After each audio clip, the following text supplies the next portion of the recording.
اعوذ باللہ من الشیطان الرجیم بسم اللہ الرحمن الرحیم دعواہم فیہا سبحانک اللہم وتحیتہم فیہا سلام وآخر دعواہم ان الحمد للہ رب العالمین۔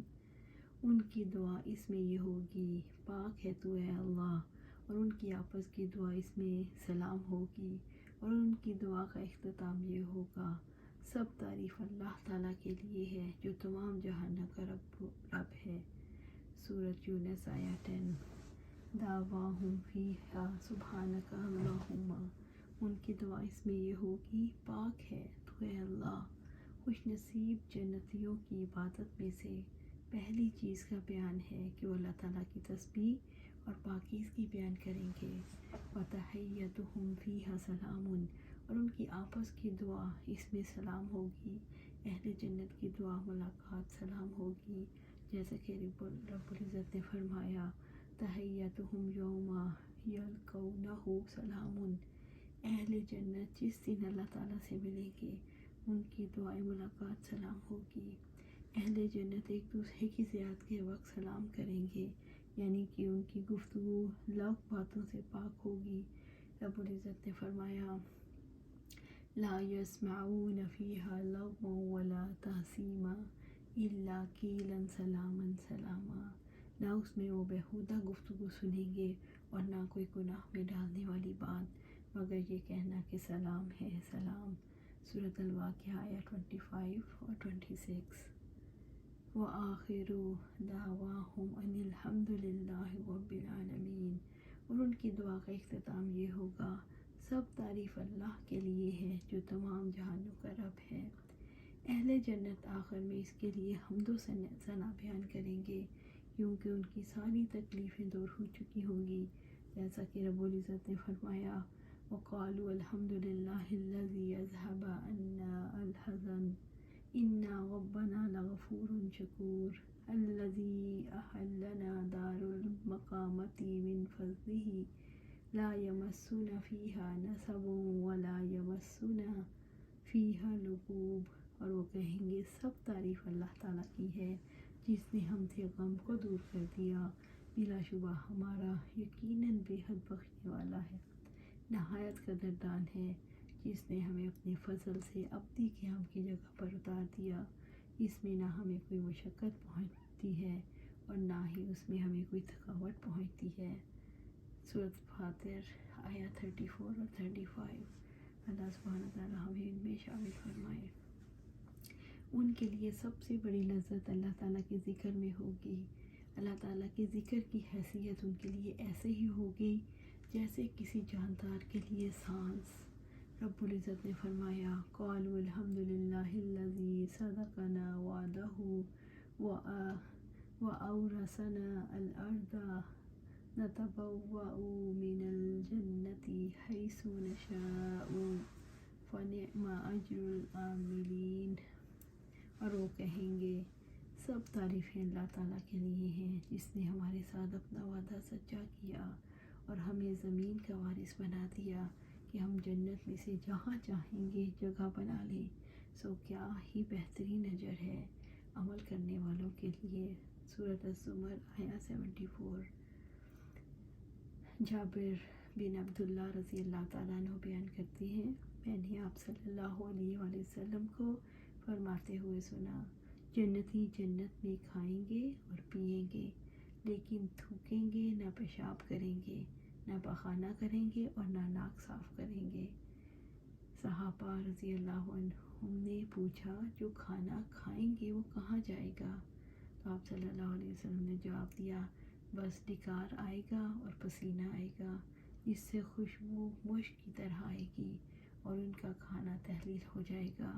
انہیں تسبیح اور تحمید اس طرح سکھائی جائے گی جس طرح تمہیں سانس لینا سکھایا جاتا ہے۔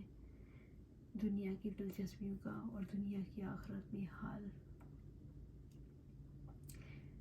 دنیا کی دلچسپیاں دنیا میں دنیا کا مال، دنیا کی دلچسپیاں آخرت میں انسان۔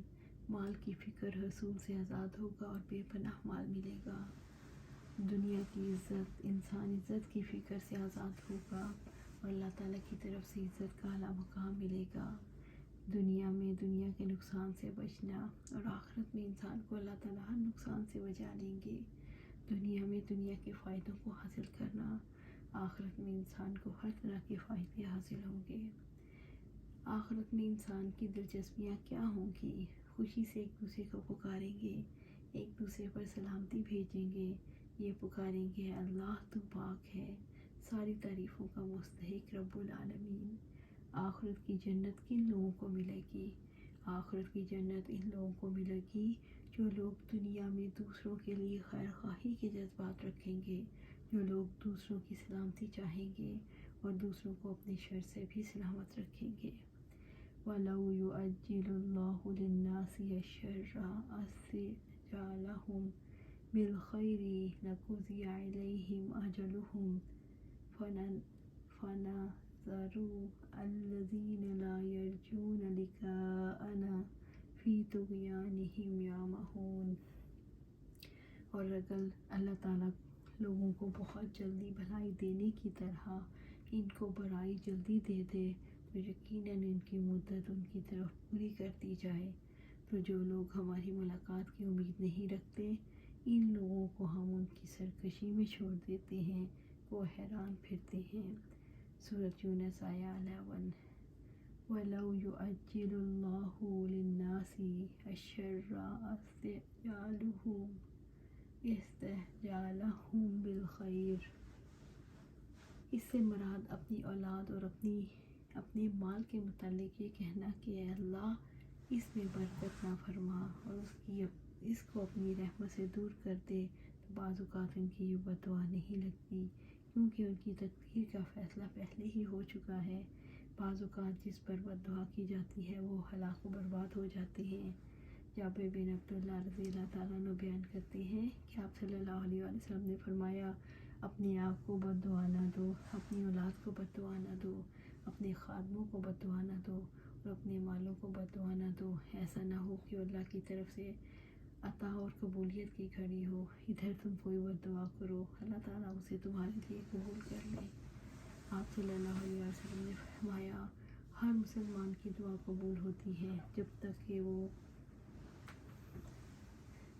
جلد باز نہ ہو، یہ نہ کہے کہ میں نے اللہ سے بہت دعائیں مانگی لیکن قبول نہیں ہوتی۔ صحابہ رضی اللہ عنہم نے عرض کیا، اے اللہ کے رسول، جلد بازی کیا ہے؟ آپ صلی اللہ علیہ وسلم نے فرمایا، دعا مانگنے والا کہے میں نے دعا مانگی پھر مانگی لیکن مجھے دعا قبول ہوتی نظر نہیں آتی، اور اس پر دعا مانگنا چھوڑ دے۔ لوگ عذاب کا مطالبہ کرنے میں جلدی کرتے ہیں جیسا کہ رب العزت نے فرمایا، اور وہ آپ سے جلد عذاب مانگتے ہیں، اور اگر ایک مدت مقرر نہ ہوتی تو ان پر ضرور عذاب آ جاتا اور یقیناً ان پر اچانک آئے گا، حالانکہ وہ شعور بھی نہ رکھتے ہوں گے۔ سورۃ العنکبوت آیہ 53۔ اور انہوں نے کہا، اے ہمارے رب، حساب کے دن سے پہلے ہی ہمارا حصہ ہمیں جلدی دے دے۔ سورۃ صاد آیہ 16۔ اور وہ بھلائی سے پہلے برائی کو جلدی مانگتے ہیں، حالانکہ ان سے پہلے بے شک بہت سی عبرتناک سزائیں گزر چکی۔ سورۃ الرعد آیہ 6۔ ابو جہل نے کعبۃ اللہ کے پردہ پکڑ کر اپنے لیے عذاب کا مطالبہ کیا تھا، جس کا تذکرہ رب العزت نے سورۃ انفال کی آیت 32 میں کیا ہے، جب انہوں نے کہا، اے اللہ، اگر یہ واقعی تیری جانب سے حق ہے تو ہم پر آسمان سے پتھروں کی بارش برسا یا کوئی دردناک عذاب ہم پر لے آ۔ لَقُضِیَ إِلَیْہِمْ أَجَلُہُمْ، تو یقیناً ان کی مدت ان کی طرف پوری کر دی جائے گی۔ لوگ دعائیں کرتے ہیں عذاب انہیں صفحہ ہستی سے مٹا دے، مگر ارحم الراحمین انہیں مہلت دیتا ہے، ان کی کوتاہیوں کو معاف کر دیتا ہے۔ اگر اللہ تعالیٰ لوگوں کے ظلم پر ان کا مواخذہ کرے تو زمین پر کوئی جاندار زندہ نہ بچے۔ بعض اوقات انسان اپنے گھر والوں اور حال پر ناراض ہو کر بد دعا کر بیٹھتا ہے، اگر وہ قبول ہو جائے تو سب کچھ برباد ہو جائے، مگر حکمت والا اور حلم والا رب سب بد دعاؤں کو قبول نہ کر کے رحم فرماتا ہے۔ الحمدللہ، کسی کے مال اور اولاد پر بد دعا کرنا اچھا نہیں۔ آپ صلی اللہ علیہ وسلم نے فرمایا اپنے لیے، اپنے مال کے لیے اور اولاد کے لیے بد دعا نہ کرو، کہیں ایسا نہ ہو کہ بد دعا کسی قبولیت والی گھڑی میں زبان سے نکل جائے اور قبول ہو جائے۔ انسان عذاب کا مطالبہ کرنے میں اس طرح جلدی کیوں کرتا ہے جس طرح بھلائی کا مطالبہ کرنے میں جلدی کرتا ہے؟ جو لوگ آخرت کی ملاقات کا یقین اور اللہ تعالیٰ کی پکڑ کے اندیشے نہیں رکھتے، انہیں عذاب کا یقین نہیں آتا، اس لیے وہ عذاب کا مطالبہ کرتے ہیں، کیونکہ عذاب آنے کا انہیں یقین نہیں ہوتا۔ وَنَذَرُ الَّذِينَ لَا يَرْجُونَ لِقَاءَنَا، تو جو لوگ ہماری ملاقات کی امید نہیں رکھتے، یعنی جو لوگ آخرت کی امید نہیں رکھتے، وہ اس کے لیے تیاری نہیں کرتے، اور رب العزت انہیں چھوڑ دیتے ہیں۔ جو لوگ آخرت کی امید نہیں رکھتے، وہ یہ علم بھی نہیں رکھتے اور نہ وہ رکھنا چاہتے ہیں کہ کون سی چیز انہیں اللہ تعالیٰ کے عذاب سے نجات دلا دے گی۔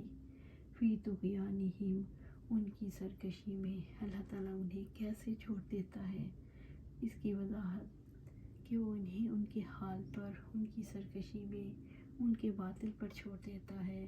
سرکشی کی وجہ سے ہی وہ حق سے نکل جاتے ہیں، یا مہون، کہ وہ حیران پھرتے ہیں۔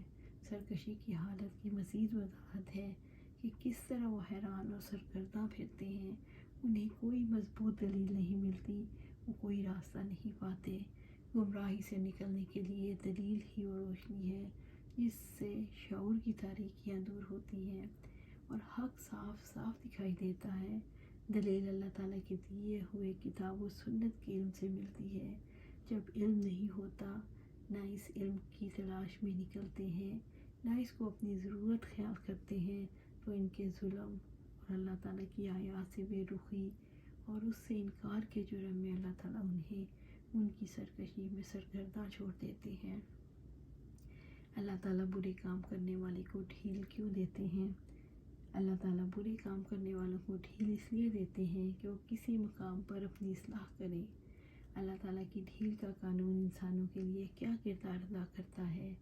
اللہ تعالیٰ کا قانون مہلت انسان کے لیے رحمت ہے۔ انسان سرکش کیسے بن جاتا ہے؟ جو لوگ دنیا میں جیتے ہوئے یہ نہیں سوچتے کہ انہیں اللہ تعالیٰ کا سامنا کرنا ہے، وہ سرکش ہو جاتے ہیں۔ جو لوگ آخرت کی جواب دہی اور پکڑ کا یقین نہیں رکھتے، وہ سرکش ہو جاتے ہیں۔ جو لوگ سمجھتے ہیں کہ وہ آزاد ہیں، جو چاہے کریں، کوئی پکڑنے والا نہیں، وہ سرکش ہو جاتے ہیں اور فساد پھیلاتے ہیں۔ سرکشی سے بچنے کا کیا راستہ ہے؟ سرکشی سے بچنے کا ایک ہی حقیقی محرک ہے، وہ یہ کہ انسان یہ سمجھ لے کہ ہر طاقتور سے اوپر ایک اور طاقتور ہے جس کے آگے ہر انسان بے بس ہے، اور یہ کہ وہ انسان کو پکڑ لے گا، اور یہ کہ انسان مجبور ہو جائے گا کہ وہ اللہ تعالیٰ کے فیصلے کو تسلیم کر لے۔ وَإِذَا مَسَّ الْإِنسَانَ الضُّرُّ دَعَانَا لِجَنبِهِ أَوْ قَاعِدًا أَوْ قَائِمًا فَلَمَّا كَشَفْنَا عَنْهُ ضُرَّهُ مَرَّ كَأَن لَّمْ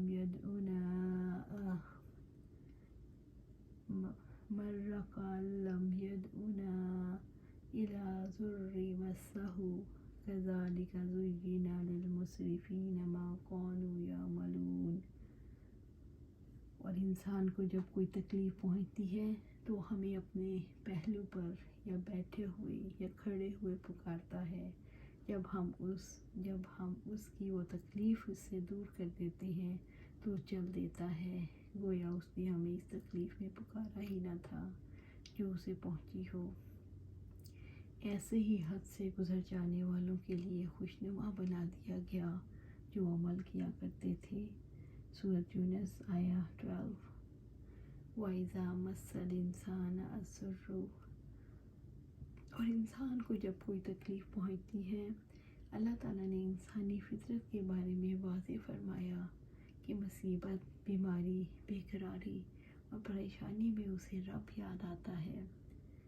دعانا لجنبہ او قاعدا او قائما، تو ہمیں اپنے پہلو پر یا بیٹھے ہوئے یا کھڑے ہوئے پکارتا ہے۔ جب انسان پر مصیبت آتی ہے تو لمبی چوڑی دعائیں کرتا ہے مصیبت ٹل جائے. وہ اٹھتے بیٹھتے اور لیٹتے ہر حال میں اللہ سے دعا رو رو کر فریادیں کرتا ہے. اللہ تعالیٰ اس کی تکلیف کو دور کر دے. مصیبت میں انسان اپنے آپ کو بے بس محسوس کرتا ہے. انسان اپنی عاجزی کا اللہ تعالیٰ کے آگے اعتراف کر لیتا ہے اور بے اختیار اللہ تعالیٰ کو پکارتا ہے. انسان مصیبت میں تنگ دل ہو جاتا ہے، اس لیے جلد آسانیاں چاہتا ہے، دعائیں مانگتا ہے. مصیبت میں انسان کی امیدیں رب سے وابستہ ہو جاتی ہیں، اس لیے وہ راتوں کو بھی اٹھ کر رب کو پکارتا ہے. مصیبت میں کھڑے بیٹھے اور لیٹے ہوئے پکارنے سے کیا احساس دلانا مطلوب ہے. انسان کی نفسیاتی حالت کو بیان کیا گیا ہے کہ مصیبت کی گھڑیاں اس پر کتنی طویل ہو جاتی ہیں. فَلَمَّا كَشَفْنَا عَنْهُ ضُرَّهُ مَرَّ كَأَن لَّمْ يَدْعُنَا إِلَىٰ ضُرٍّ مَّسَّهُ.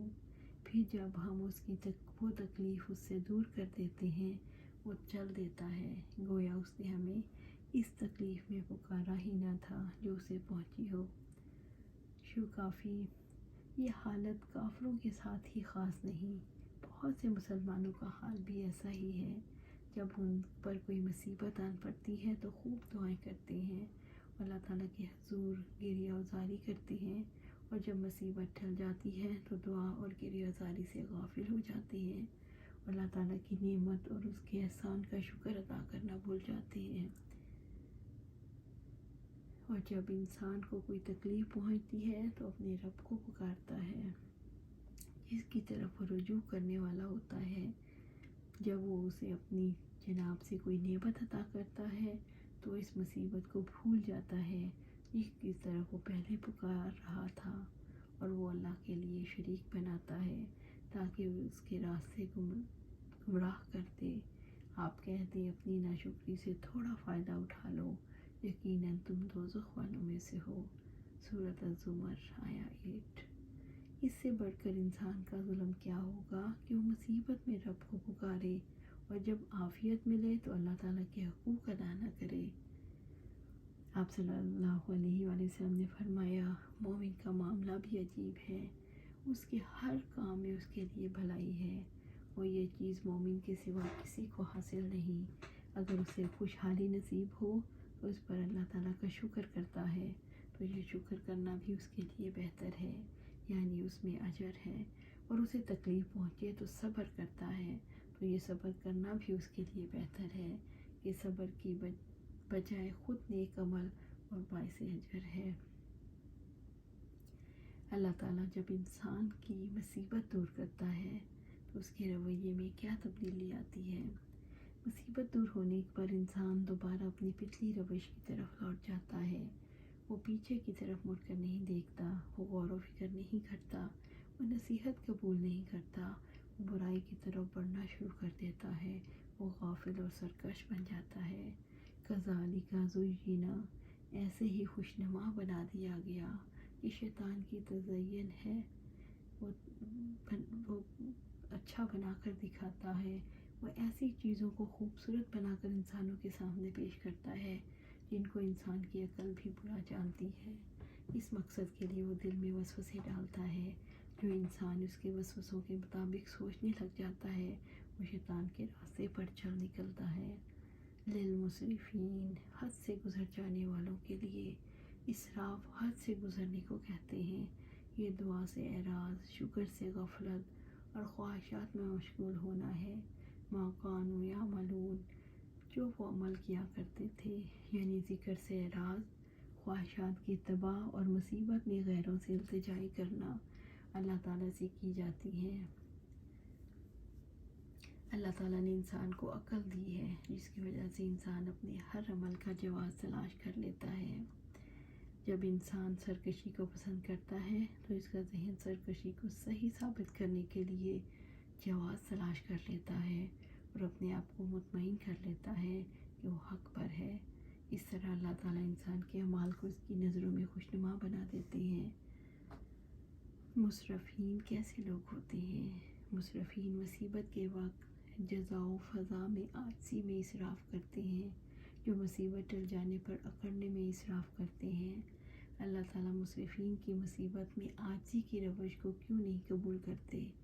اللہ تعالیٰ کو انسان کی طرف سے وہ اچھے رویے مطلوب ہیں جو آزادانہ حالات میں اختیار کیے جائیں۔ مجبوری کے رویے اللہ تعالیٰ قبول نہیں کرتے، کیونکہ مجبوری ختم ہوتے ہی یہ رویے بھی ختم ہو جاتے ہیں۔ وَلَقَدْ أَهْلَكْنَا الْقُرُونَ مِنْ قَبْلِكُمْ لَمَّا ظَلَمُوا وَجَاءَتْهُمْ رُسُلُهُم بِالْبَيِّنَاتِ وَمَا كَانُوا لِيُؤْمِنُوا كَذَلِكَ نَجْزِي الْقَوْمَ الْمُجْرِمِينَ۔ اور بلا شبہ ہم نے بہت سے زمانوں کے لوگوں کو تم سے پہلے بھی ہلاک کر دیا، جبکہ انہوں نے ظلم کیا اور ان کے پیغمبر ان کے پاس واضح دلائل لائے تھے اور وہ ایسے نہ تھے کہ ایمان لاتے۔ ایسے ہی مجرم لوگوں کو سزا دیتے ہیں۔ سورۃ یونس آیہ 13۔ اور بلا شبہ یقیناً ہم بہت سے زمانوں کے لوگوں کو تم سے پہلے بھی ہلاک کر دیا، جبکہ انہوں نے ظلم کیا۔ اللہ تعالیٰ نے اہل مکہ اور ان جیسوں پر واضح فرمایا، اس سے پہلے گزشتہ قوموں کو اللہ تعالیٰ نے ان کے کفر، شرک اور ظلم کی وجہ سے ہلاک کر دیا۔ جب کسی شخص یا گروہ کے پاس اللہ تعالیٰ کا پیغام یعنی حق کی دعوت پہنچے اور وہ صرف اس وجہ سے انکار کر دے کہ اس کے معیار پر وہ دعوت پوری نہیں اترتی، تو ایسے لوگ ظالم بن کر اللہ تعالیٰ کے قانون کی گرفت میں آ جاتے ہیں۔ ان کے پیغمبر ان کے پاس واضح دلائل لائے تھے اور ایسے نہ تھے کہ ایمان لاتے۔ انبیاء معجزات اور واضح اور روشن دلائل ان کے پاس لے کر آئے۔ وَمَا كَانُوا لِيُؤْمِنُوا، وہ ایسے نہ تھے کہ ایمان لاتے۔ انہوں نے حق کو تسلیم نہیں کیا، یعنی اللہ تعالیٰ کی آیات اور معجزات پر ایمان نہیں لائے۔ معجزات کا مطالبہ بھی لوگوں کی جانب سے ہی کیا جاتا ہے، کہ جیسے رب العزت نے فرمایا، اور جن لوگوں نے کفر کیا وہ کہتے ہیں اس پر اس کے رب کی جانب سے کوئی معجزہ کیوں نہیں اتارا گیا۔ سورۃ رعد آیہ 7۔ لوگ معجزات کو کیوں قبول نہیں کرتے؟ یہ انسان کی فطرت کی خاصیت ہے۔ جب کسی کی طرف اس کے جذبات مخالفانہ ہوتے ہیں تو اس کے کسی معاملے میں حسن ظن نہیں رکھتا، اس لیے واضح دلائل بھی اس کے دل کے شک کو دور نہیں کر سکتے۔ اس لیے رب العزت نے فرمایا، اور اگر وہ تمام نشانیاں دیکھ لیں تو بھی وہ اس پر ایمان نہیں لائیں گے، حتیٰ کہ جب وہ آپ کے پاس آتے ہیں تو آپ سے جھگڑا کرتے ہیں۔ وہ کہتے ہیں جن لوگوں نے کفر کیا پہلے لوگوں کی کہانیوں کے سوا یہ کچھ نہیں۔ سورۃ الانعام آیہ 25۔ کذالک نجزی القوم المجرمین، اور ایسے ہی ہم مجرم لوگوں کو سزا دیتے ہیں۔ ایسے ہی ہم مجرم لوگوں کو سزا دیتے ہیں، یعنی جب حق ان کے سامنے آیا اور وہ ایمان نہ لائے تو اللہ تعالیٰ نے ان پر عذاب نازل کر کے انہیں تہو بالا کر دیا۔ اللہ تعالیٰ کا عذاب کسی مجرم قوم سے ہٹایا نہیں جا سکتا۔ اللہ تعالیٰ مجرموں کو ایسے ہی سزا دیا کرتا ہے۔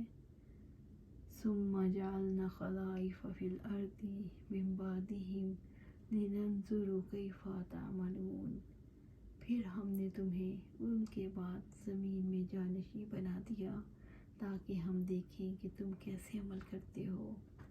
سورۃ یونس آیہ 14۔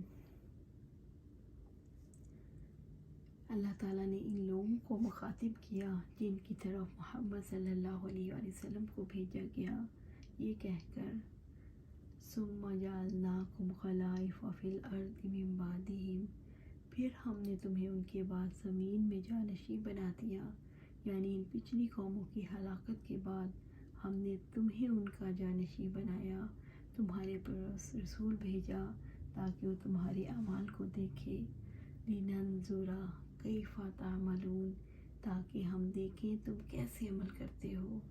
یعنی رسول تمہارے پاس اس لیے بھیجے ہیں تاکہ یہ دیکھیں تم کیسے عمل کرتے ہو۔ اگر تم نے گزشتہ قوموں سے عبرت حاصل نہ کی اور نصیحت نہ پکڑی، اللہ تعالیٰ کی آیات کی اتباع اور اس کے انبیاء اور رسل کی تصدیق کی، تو تم دنیا اور آخرت میں نجات پاؤ گے۔ اگر تم نصیحت حاصل کرو گے، اللہ کی آیات کی اتباع کرو گے، تو دنیا اور آخرت میں نجات پاؤ گے۔ اگر تم نے بھی وہی کام کیے جو تم سے پہلے ظالم قوموں نے کیے تو تم پر بھی وہی عذاب بھیج دیا جائے گا جو ان پر بھیجا گیا تھا۔ اور جس نے تنبیہ کر دی اس نے کوئی عذر باقی نہیں چھوڑا۔ یہ تصور انسان کے ذہن میں اس شعور کو اجاگر کرتا ہے کہ زمین میں پہلے کچھ اور لوگ اختیارات رکھتے تھے، انہیں زوال نصیب ہوا اور اس طرح یہ اقتدار ہم تک آ پہنچا جو ہاتھ سے جانے والا ہے۔ یہ آزمائش ہے جس کا حساب ہونے والا ہے۔ یوں انسان کے دل و دماغ پر اس کا بڑا گہرا اثر ہوتا ہے۔ یہ اللہ تعالیٰ کے خوف کا احساس ہے۔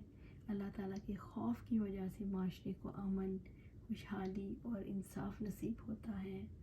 رحمت عالم صلی اللہ علیہ وسلم نے فرمایا، دنیا ہری بھری اور میٹھی ہے اور اللہ تعالیٰ تمہیں اس میں جانشین بنا کر دیکھنے والا ہے کہ تم کیسے عمل کرتے ہو۔ اس دنیا سے عورتوں کے فتنے سے بچتے رہو۔ اسرائیلیوں میں سب سے پہلا فتنہ عورتوں کی وجہ سے ہی پیدا ہوا تھا۔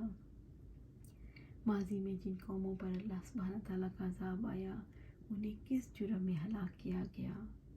ماضی میں جن قوموں پر اللہ تعالیٰ کا عذاب آیا ان کے پاس پیغمبر آئے تھے، انہوں نے انہیں نہیں مانا، اس لیے انہیں نبی کے منکر قرار دے کر ہلاک کر دیا گیا۔ ماضی کی قوموں نے ظلم و شرک شروع کر دیا تھا، اس لیے انہیں ظالم قرار دے کر ہلاک کر دیا گیا۔ لِنَنظُرَ كَيْفَ تَعْمَلُونَ، تاکہ ہم دیکھیں تم کیسے عمل کرتے ہو، اس کے انسان پر کیسے اثرات مرتب ہوتے ہیں۔ انسان رب کے دیکھنے پر چوکنا ہو جاتا ہے، بھلائی کی طرف شدت سے مائل ہو جاتا ہے اور آخرت کی جواب دہی کی فکر لگ جاتی ہے۔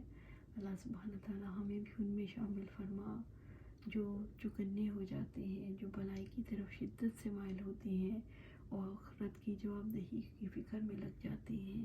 اور یہ کام اسی وقت ہوگا جب ہم اپنی زندگی قرآن و سنت کے مطابق گزاریں گے۔ اللہ سبحانہ تعالیٰ ہماری زندگیوں کو قرآن و سنت کے مطابق عمل کرنے کی توفیق عطا فرما اور اس پر استقامت عطا فرما۔ آمین یا رب العالمین۔